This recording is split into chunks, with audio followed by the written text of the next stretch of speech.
Welcome to World's Public Record, the podcast that promises to give you something to think about without telling you what to think. I'm Dwayne Williams, historian, educator, father, and recovering point guard. I have a lot I want to talk about tonight, but first, I want to talk about what I'm not going to talk about, doing a little bit of negation. First, I'm not going to talk about my Chicago White Sox. This is the first August I can remember in which I can hold my head up high and proclaim myself a proud White Sox fan. Now, I know there are some people who think, hey, the White Sox got good at the same time that the Pope became the Pope.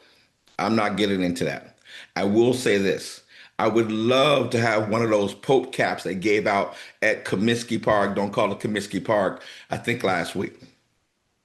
I'm also not going to talk about the WNBA. There are a lot of things that are going on there. There's a cultural war that's being played on and off the court around identity, around race, and there's a lot we can do there, but I'm not going to talk about it. I'm thirdly going to resist falling back on my laurels as a historian and talking about the 1926 march by the KKK down Pennsylvania Avenue, in which 30,000 Klans members walked down the streets of the nation's capital in an attempt to kind of galvanize public support. Those are all rich and valuable things that we could talk about. I'm not also going to fall into the trap of talking about politics, primaries, and progressives. There's a lot of things that are happening that I think in future shows we'll talk a lot about. I will say this, dear Democrats, if your goal is to win, keep a couple of things in mind. This is not a fight between so-called establishment Democrats and progressives. This is not about Minnesota. This is not about Michigan. All right. This is about who is going to speak to the needs of American people. There are going to be some people, Democrats, that you're not going to be able to convince, and that's okay. But what people are yearning for isn't a kind of political science class on the difference between a communist and a socialist and a democratic socialist. We don't want to have that. Don't fall into that trap. This is the trap the Republicans have put forward before you. Deflect, distract. Because at the end of the day, here's the question which most Americans would ask themselves. Are you paying more money for gas? Are you paying more money for food? Can you afford your house? Are we at peace with Iran or not? Those are the types of questions that, when put forth to the American people, make clear what the choices are. When you fall into the trap between fighting about is someone electable or not, I'll say this. In 2016, in 2020, in 2024, the so-called establishment Democrats had the candidate they want, and they had the person who was electable objectively. And the results have been, to be kind, uneven. The stakes in the 2026 midterm elections are consequential. And what I've learned from studying, participating, and being marginally involved in politics is this. All elections are about one thing. Winning, because winning has consequences. Winning has the ability to decide who and where we will become and how that will happen. But when you get stuck, it's at that moment that the consequences are meted out against the people who are the most marginalized, who are on the edge. This isn't just about working families. This is about all families. All families should care about that. But again, let me catch myself. I'm not going to talk about politics. I'm not going to talk about primaries. I'm not going to talk about progressives. But I digress. I am going to talk today about something I think is really important and that's been kind of bothering me. What is the best way to protect citizenship? Let me give you a little context. Now, back on June 30th, the Supreme Court issued a landmark ruling in the case Trump versus Barber, in which they affirmed the idea of birthright citizenship. And to be honest with you, I thought, no need to have a show on that. Been done, it's covered. But of course, leave it to those who currently live on Pennsylvania Avenue to elevate, surface the same issues. Here's what I want you to think about. The president has issued three so-called executive orders. The first one is Executive Order 14160, which he titles Protecting the Meaning and Value of American Citizenship.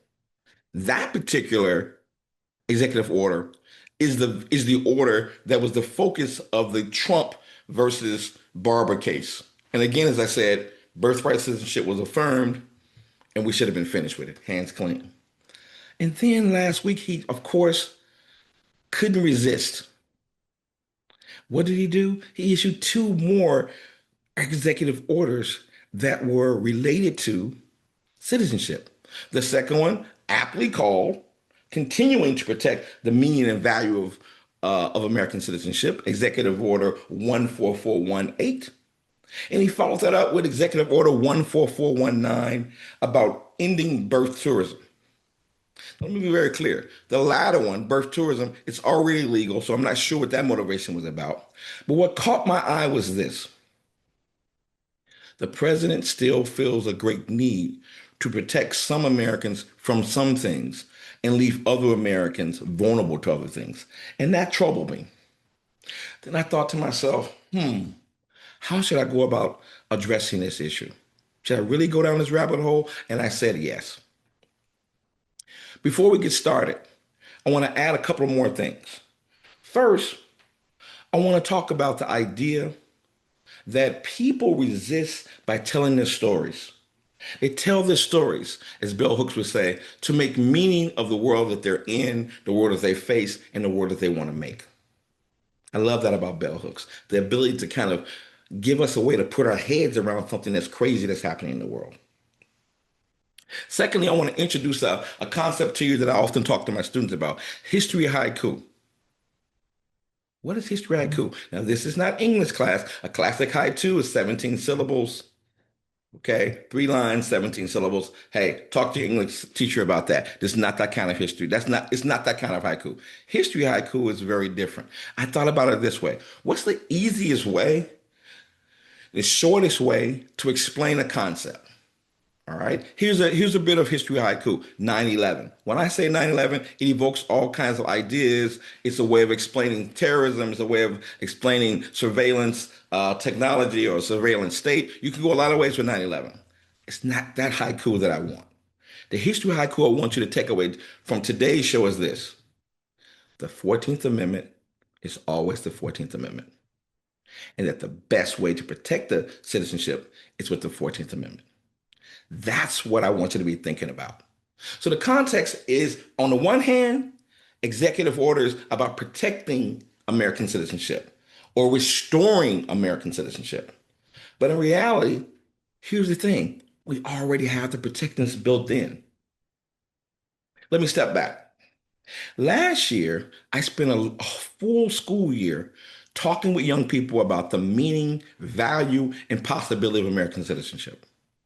We talked about everything. We talked about Ida B. Wells and her role and challenge against lynching and women's rights. We talked about Bayard Rustin. We talked about the idea of what does the flag really mean and how people have made meaning, missed meaning out of it, reconstructed the meaning, reshaped the meaning of the American flag. Great pieces of art that my students produced. We wrote poems about citizenship. And let me be very clear. One of the most powerful experiences I had was getting middle school adolescent boys to surface their understanding about citizenship, blown away by what they were doing. The reality is this, though. Citizenship is really, at the end of the day, about who we are. And I'll come back to this over and over again. In the year 250, we have to keep asking ourselves, who are we? Which goes back to, what does it mean to be an American citizen?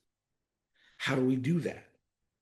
And to understand that, you need to understand a couple of things. First,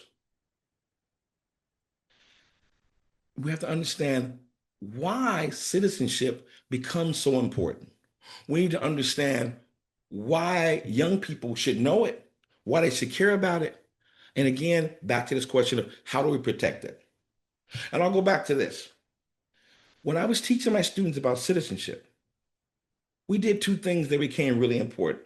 We did a mock trial anticipating the outcomes of a Supreme Court case, Trump versus Barber. And I divided students up. On one side, I put those half of my students to develop an argument against birthright citizenship. On the other side, I had students who were supporting it.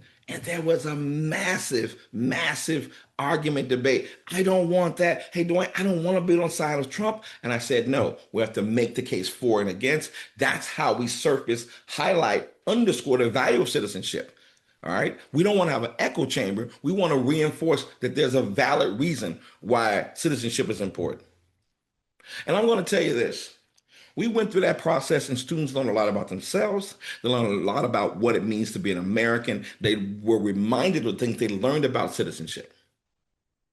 They were reminded that to understand citizenship, you need to understand how we arrive at that definition. And I'll come to that in a minute. The thing that was most powerful for me in terms of thinking about citizenship was this. After I walked my students through citizenship, after we talked about it in different ways, and we talked about things like, hey, why is Bad Bunny considered a good or a bad citizen, depending on where you are on the political continuum? Why is it some people, when they saw him before the Super Bowl, thought this guy is not an American? What does it mean to be an American? Is that about race? Is that about place? Is that about space? What is it about? The students grappled a lot with it. And when we finally came to our Supreme Court, our mock Supreme Court trial, before they issued the landmark decision, students were like, hey, I think I get this. I think I understand what's at stake. I think I understand why some people might have some fears, real or imagined, about citizenship. And the thing that affirmed me in this process of thinking about citizenship and protecting citizenship was a call I got on the very day that the Supreme Court issued its landmark decision in the Trump versus Barber case. It came from one of my students, and it was such a short call. Hey, Duane, we won. We won. I thought, what did they think we won? And I asked them, what did we win? They said, we won citizenship. We won the ideas. Our ideas won. Our ideas about what it means to be a citizen won. And of course, anybody who's ever been an educator, historian, that worked with young people, the thing that sticks in my mind is this. They ended with this. Thank you. Thank you for that. Because that was a student who I had tasked with arguing against birthright citizenship. And they so desperately wanted birthright citizenship to be affirmed, and they were tasked with trying to make the case against it. And on June 30th, they were affirmed. We won. Now, the question is this. What did we win and how did we win it? For me, it's very simple. To understand how and why we should protect American citizenship, here are the things I think everybody needs to learn. And if you didn't learn it, somebody denied you something, they stole it from you, they put you in a position to be less able to kind of exercise and respond to the things that you want to respond to. To understand how and why we protect citizenship, you got to understand how we get there. The first is this. Dred Scott. I'm not going to go into a long thing about Dred Scott. I'm going to tell you this. Dred Scott was an enslaved person. He was brought from St. Louis. He ended up in Minnesota territories, and he made the decision along with his wife to try to seek freedom in 1856-ish. Now, Dred Scott case is important because it establishes an idea that I think speaks to what's happening with Donald Trump. And it was this. Chief Justice Roger Taney had his infamous quote from the majority opinion in that case, which says this: Black people have no rights, which white people are bound to respect. But more importantly in that case, Justice Taney and the Supreme Court established the idea that whether you were free or enslaved, the country was never constructed or imagined to have Black people a part of it. Now, while that was not objectively true, it was certainly politically, socially, and culturally true. Justice Taney thought, Black people can't be citizens by the mere basis of them being black. So to understand why we need to protect citizens and citizenship, we need to also understand that at the root of what we have is this fundamental idea that only some people get access to that resource or should get access to it. If you are a woman, if you are a queer, if you are someone who is African American, if you're Native American, you're not supposed to get access to citizenship. At least that was where it was in about the 19th century. So one of the things that you got to understand, one of the things you got to learn to understand why we protect citizenship is understand the origins of the idea of who gets access to the citizenship. Number two, if you were in eighth grade or high school, or if you're like me, if you want to go to law school, you need to understand the three, what we call the Reconstruction Amendments. The 13th Amendment, everybody knows or should know. 13th Amendment abolishes slavery. The 15th Amendment gives black men the right to vote. But the most important amendment, the one that defines, and arguably I think is the one that makes clear why we need to defend, protect, and extend citizenship, is the 14th Amendment. The 14th Amendment is very powerful. The 14th Amendment to me is more powerful than the Bill of Rights, more powerful than the First Amendment. I know some might disagree with that, but the 14th Amendment is arguably the most important amendment. And it has three parts in it. It has the Citizenship Clause, which I'm going to read to you in a second. It has the Equal Protection Clause, and it has due process. Now, again, this is not law school. This is what I call history haiku. The 14th Amendment is the 14th Amendment. And to protect citizenship, you need to understand the 14th Amendment. If you forget everything else that I talk about today, remember that the 14th Amendment equals citizenship. Now, what do I mean? So first, the 14th Amendment. Here's how it reads, and stick with me. The Citizenship Clause. All persons born or naturalized in the United States are, and subject to the jurisdiction thereof are citizens of the United States and the state wherein they reside. If you are born here, you are an American citizen.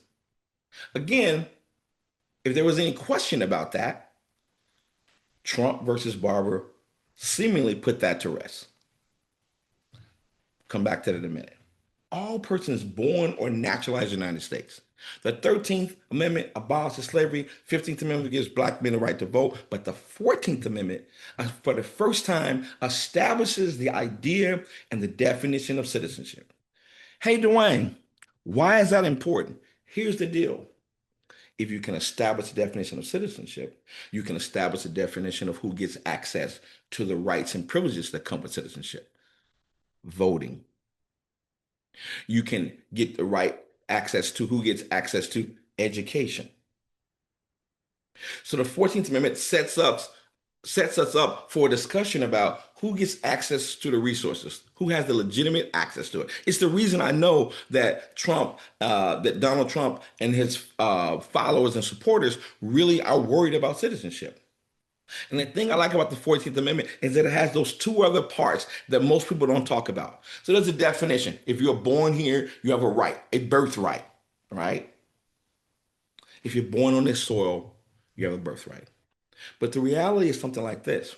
Once we've established that you've been born here, then we have the Equal Protection Clause that says, guess what? If you meet the definition of citizenship, then the state, the government has an obligation to protect you, to make sure that those rights are protected. And that there needs to be a process, a due process that ensures that those rights that you are entitled to, you always get access to. Now, for those of you who are history buffs and historians like me, we also know that before we got to the Trump versus Barber decision, we already had this settled. This should have been settled law. We got the 14th Amendment. Let me go back. The 14th Amendment is equal to citizenship. The 14th Amendment is always the 14th Amendment. But we had a great case, the Wong Kim Ark case, in which a person who was of Chinese descent, born in San Francisco, established the idea that if you're born here, you're an American citizen. So if I was asking myself, how could I make sense out of all these crazy executive orders? This is the thing you got to understand. You got to start with Dred Scott. You got to go to the 14th Amendment. You got to walk past gently and take a look at Wong Kim Ark, which gives us reaffirms the idea of birthright citizenship. And then you got to wonder, why would someone in 2026 need, desperately need to try to narrow the notion of citizenship? Why would they question whether one has a right if they're born here to be American citizens? What is that really about? And the reality is that the Constitution is really simple. The 14th Amendment is the 14th Amendment. And I tell my students this: if you forget everything, if you're trying to look for a guide, don't look at every little minutia. Just remember this: the Constitution has the preamble. We, the people, in order to form a more perfect union, establish justice and assure domestic tranquility, provide for the common defense, promote the general welfare, and ensure the blessings of liberty to ourselves and our posterity to ordain and establish this Constitution. Now, I learned that in 1976 during the 200th, the bicentennial. All right. I looked at Schoolhouse Rock, and if you're from my generation, everybody knows the Schoolhouse Rock. Hey, the preamble has the three most important words that are about protecting American citizenship. We the people. Not an executive order, the Constitution. We the people. The Constitution, of course, has the 7 articles, and it tells you who has the rights and privileges and responsibilities in our system. And it has the amendments. And while there are many who think the First Amendment is important, there are many who think that the Bill of Rights is important, and they are. There are many, including myself, who believe that the 19th Amendment is fundamental to who we are. But the 14th Amendment is the amendment that protects citizenship, not executive orders. What protects citizenship? The 14th Amendment.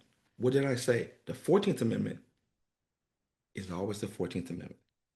The 14th Amendment is the cornerstone to our Constitution. So if you really were interested in protecting the 14th Amendment, you would be teaching people about what the 14th Amendment does. It gives access, opportunity. It gives rights and protections to those people who are American citizens.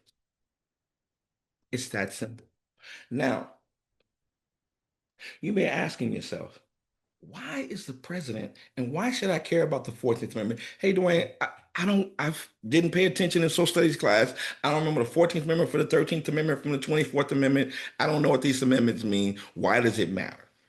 And that's the point. Here's the connection. If you understand the context, what's going on in the world in which we live in 2026, if you understand the things you got to know, you got to know Dred Scott. You got to know the Reconstruction Amendments, and you must know Wong Kim Ark to understand the outcomes of Trump versus Barber. You have to understand that. And so here's the connections I want you to make. The president is a sore loser. This is my belief. Winners love to win, and losers hate the truth. The president hates the truth. The truth is that the 14th Amendment protects citizenship, not executive orders. His whole effort at issuing these executive orders are, again, another variations on the same thing: distract, deflect away from the issues that we know are wrong and immoral. The events that are happening in Gaza are wrong, they're immoral. There's no distraction from those.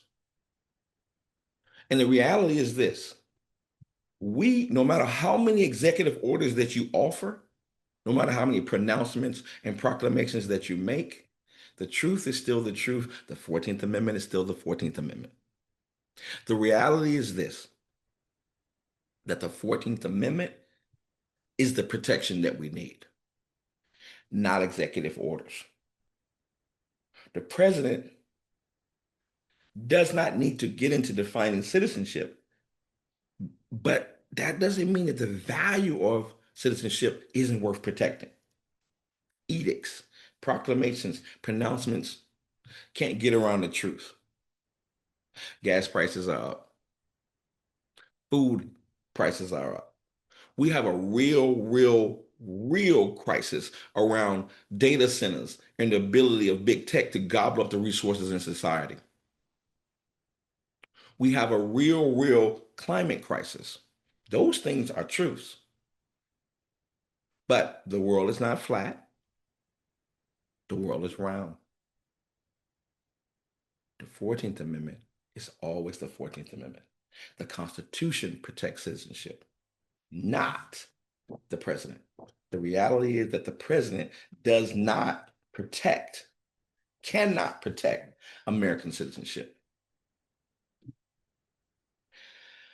The conversation about citizenship is really a conversation about fear. What do we fear? If you say you have to continue to protect and defend citizenship, what you're saying is that there are some quote unquote barbarians at the gate that need to be kept outside. In the year 250, I think that our conversations about when and how and what we should protect are important. Citizenship is valuable. It's worth protecting. And I would say maybe not protecting, but projecting in a real and truthful way. But the president isn't interested in truth. He's interested in fear. But citizenship is not defined by fear. It's defined by the 14th Amendment. All people born or naturalized in this country are American citizens. Executive orders that talk about birthright tourism, that talk about protecting American citizenship and the sacredness of it, have to acknowledge the validity and power, the persistence of the power of the 14th Amendment. I believe that the 14th Amendment and our conversations about citizenship are a great way to go forward. And I would propose that we do a better job of teaching people about the 14th Amendment in this 250th year of our country. That if we were serious, the conversations we would be having would be around making sure that people understand what's at stake. Now, let me be very clear. There is a strong strand of people, a strong tradition of people who believe that American citizenship should be narrow, that we've opened the gates up, and that the fear is that a multiracial democracy will make us weaker, will dumb down the possibilities, will dampen down our greatness. I'm not in that school of thought because we've always been a multiracial democracy, even if we've been striving to do it imperfectly. And in the year 2026, what I want are not more executive orders that tell me what needs to be protected. I need executive orders to talk about what needs to be projected. And let me make a point here. I'm not against executive orders. There have been some extremely powerful executive orders. Executive orders have been used to desegregate the armed forces under Harriet Truman. We've seen executive orders that talk about the ability to extend protection to those members of federal workers who are in traditionally unprotected classes, LGBTQ plus communities. So executive orders have been used in powerful ways, but they've also been used to do things like intern and relocate Japanese American citizens. So the executive order isn't always the best way to underscore who we are and what's important to us. I'm old school. I'm a firm believer in the Constitution. That when the Constitution is deployed in its most dynamic sense, our core values are there. We the people protect. And that document says, here are our values, here's what we should protect, and there's some space for changes. And the 14th Amendment is an example of changing a document in a way to reflect the values of who we are. I think there's something to that. So rather than protect by narrowing, let's project by expanding the possibility of American citizens. Now that might scare some people, but it doesn't scare me. Because at the end of the day, what I'm most concerned about, what concerns me the most is that we're clear about who we are in the country. Now, when the Supreme Court issued its what shall I call it? When it issued its decision in the when it issued its decision rather in the Trump versus Barber case, I think there are a couple of things that are worth mentioning. The first and most powerful commentary comes from Justice Justice John Roberts when he talks about the meaning and value of citizenship. And I urge you to look very carefully at the Trump versus Barber decision that was issued in June. This is what the Chief Justice, not exactly a fan of all the things that people like me might think about, but I thought these words were important. Here's Chief Justice talking in June of 2026 about citizenship. Citizenship then and now was the right to have rights, to freely participate in our political community. The framers of the 14th Amendment extended that promise to every freeborn person in this land. We keep that promise today. For me, if you book in what Justice Roberts talked about, with these powerful words also from one of my favorite people, the great coach of Grambling, Eddie Robinson, this idea of not protecting, but reaffirming what we are. And this is what Eddie Robinson said. People talk about the record that I've compiled at Grambling, but the real record is the fact that for over 50 years, I've had one job and one wife. I don't believe anybody can out American me. I agree with Justice Roberts, which is very rare, and Coach Robinson. There are ways in which the framers of the 14th Amendment extended that promise to everyone who was freeborn. And that once that has been extended to you, no one should be able to out American you. And there are many ways to be an American, but the most important way is to make sure that your rights and your possibilities are protected. Now, I want to end tonight with what I call a Dwayne Williams original. It's a poem about citizens and citizenship that I created with my students, that I created in honor of my students, that I think kind of frames, at least for me, what are the ideas that I want you to take away from our conversation tonight. And it's important to me that you keep in mind that citizens and citizenship is about becoming, not about narrowing, and that the 14th Amendment is the 14th Amendment. So I'll say this: Citizenship and Citizens by Dwayne Williams. Should I now take back the Bulls hoodie I bought for Veronica? Is it time for me to wear it myself? ICE is now in my Chicago streets, chasing black and brown all around. Like fans filled with the 1991 frenzy, but the foe that must be defended this year, 2026, is not the LA Lakers, it is fear. My country has a problem with memory. We have forgotten now Elizabeth K., enslaved, mixed race, but not mixed up, who won her freedom and that of her child in 1657 by suing the state of Virginia. Her father, Thomas Key, a white man. Her mother, though unnamed but not unknown, an African woman, and she baptized a Christian, rightly claimed her birthright, rightly claimed her citizenship. My country has a problem with memory.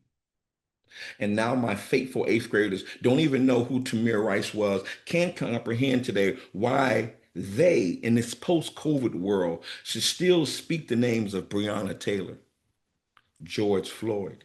And certainly they have no sense of the positive rage that Michael Brown's death inspired when he was murdered wearing a hoodie in Ferguson. Past is gone. All of them rightly entitled to their birthright, all of them rightly entitled to their citizenship. My country has a problem with memory. Black lives have always mattered. They've never stopped mattering. For now, my students, Aiden and Darnell, are the same age as Trayvon Martin as they walk around wearing their gray hoodies, their gentle smiles. Will they be big enough? Will they be bold enough to protect them? The unacknowledged fears of police now that they face, they can both rightly claim their birthright. Can they both rightly claim their citizenship? My country has a problem with memory. After all, the very plaza in the capital city of Washington, where John Lewis planted his feet in the July sun, the summer he became a praise song, is now just a paved over pathway marking presidential pain. Is this what Justice Taney meant when he wrote, Black people have no rights, white people are bound to respect? Good trouble is now necessary to face down fear so we can rightly claim our birthright, so we can rightly claim our citizenship. My country has a problem with memory. My daughters all widen their eyes and open their ears whenever I quote Baldwin. History really isn't simply about the past, but all that we do. ICE is now shooting white women, mother poets in Minneapolis. The vice president calls her a domestic terrorist. All I can think of is what Neruda said when the government came to arrest him. You can arrest a person, but you can't arrest ideas. All rightly claim their birthright, all rightly claim their citizenship. My country has a problem with memory. Bernard Rustin would say citizenship is not an AI deepfake, but a muscle we must exercise to secure freedom every day. So I'm going to keep on carrying my passport in my left pocket like a lifeguard swimming against the current of historical amnesia. Instead of picking up Madre's silver 9mm, so I can rightly claim my birthright, so I can rightly claim my citizenship. This is world's public record. I'm Dwayne Williams, historian, educator, father, and recovering point guard. If you'd like to keep this conversation going, I want to invite you to join me on our many socials. I've been told, thanks to Sarah, thank you for carrying me, that we have abilities for us to have this conversation on Instagram, on the Facebook page of HP 53 Productions. You can join me on Substack. We're soon going to have a TikTok account. So if you really want to continue talking about the meaning of citizenship, the ways to protect it, why it's valued, I really urge you to join me in this conversation about citizenship. And I want to leave you with a couple of recommendations about how you might add to your understanding about the past and about citizenship. For today's show are varied. First, I want to urge folks to take a look at Mary Frances Berry's History Teaches Us to Resist, How Progressive Movements Have Succeeded in Challenging Times. Mary Frances Berry is the former head of the EEOC and one of the most prominent American historians who's given us a kind of a guidebook and a strategy about how we might go about it. On the other side, because we've talked a lot about birthright citizenship and the debates about it and what it means or doesn't mean, I want to point you toward Peter Schuck's and Roger Smith's book entitled Citizenship Without Consent, Illegal Aliens in American Polity. Now, in this book, there's the case that made that there might be some ways in which people might challenge birthright citizenship. Now, the Supreme Court again has reinforced that in the Trump versus Barber case, but I think that there's no harm in exploring what are the compelling arguments that one might make if you're in that food of thought. Thirdly, I want to strongly recommend that people look at Bell Hook's seminal text, I would call it, Teaching Community, a Pedagogy for Hope.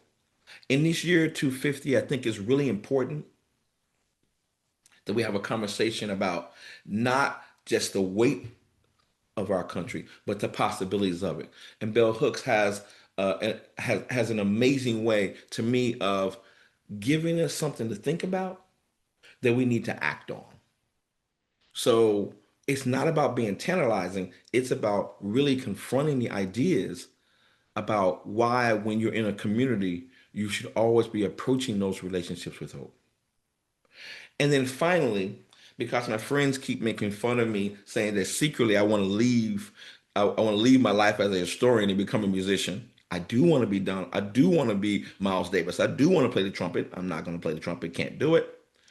But I do think that when we're thinking about the ways in which art are related to politics and about the social, political, and economic things that shape our lives, a good place to go from a music standpoint is Max Roach's seminal piece called "We Resist," that I think is worth listening to.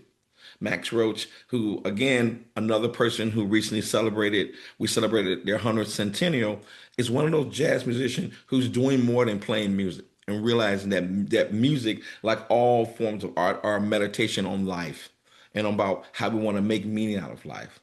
And so I've given you John Coltrane, I've mentioned Miles Davis, and of course I have to genuflect at the altar of the great Max Roach, and also genuflect at the fantastic Abby Lincoln. So tonight, I thank you. Tonight, I invite you to join me again as we explore ideas without telling you what to think. This is World's Public Record. I'm Dwayne Williams. Thank you.